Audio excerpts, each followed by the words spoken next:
Hi friends, ఈరోజు వచ్చేసి పైన నెక్ కనిపిస్తుంది కదా, అదైతే మనం డ్రా చేసుకుందాం. నెక్ విత్ వచ్చేసి 3 ఇంచెస్ తీసుకున్నాను. హైట్ వచ్చేసి 6 ఇంచెస్ తీసుకున్నాను. 6 ఇంచెస్లో మనం హాఫ్ ఇంచు ఖర్చుల కోసం వదిలేసి 5.5లోనే మనం నెక్ అనేది డ్రా చేసుకోవాలి.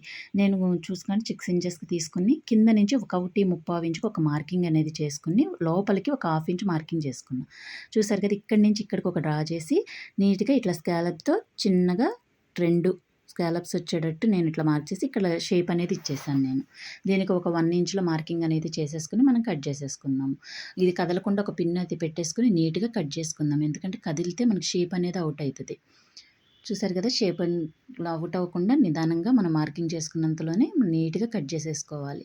మనం ఎంత మంచి డ్రెస్ కుట్టుకున్నా నెక్ ద్వారానే మనకి డ్రెస్ అనేది అందం వస్తదండి. అందుకే నేను వెతికి వెతికి మరీ డ్రెస్సులు కుట్టేటప్పుడు నెక్స్ నీట్‌గా కుడతాను. చూస్తున్నారు కదా, ఇలా నేనైతే ఒక పైన స్టిచ్ అనేది వేసేసుకుంటున్నాను చూడండి. ఇది లాంగ్ డ్రెస్ మీద స్టిచ్ అండి. లాంగ్ డ్రెస్ మీదకి నెక్ ఇది. నీట్‌గా కట్ చేసేసుకొని మూలల్లో టక్స్ ఇచ్చేసుకొని తిరిగి తిప్పేసుకుంటున్నాను. నేను టాప్ స్టిచ్ అయితే వేయలేదు. ఐరన్ చేసేసుకున్నాను. నీట్‌గా సరిపోతుంది మనకి ఐరన్ చేసుకుంటే. ఫైనల్‌గా అయితే చూసారుగా నెక్ అనేది ఎలా వచ్చిందో. నా వీడియో కనుక నచ్చితే లైక్ చేయండి ఫ్రెండ్స్. అలాగే షేర్ చేయండి. నా ఛానల్‌ని సబ్స్క్రైబ్ చేయండి. Thank you for watching.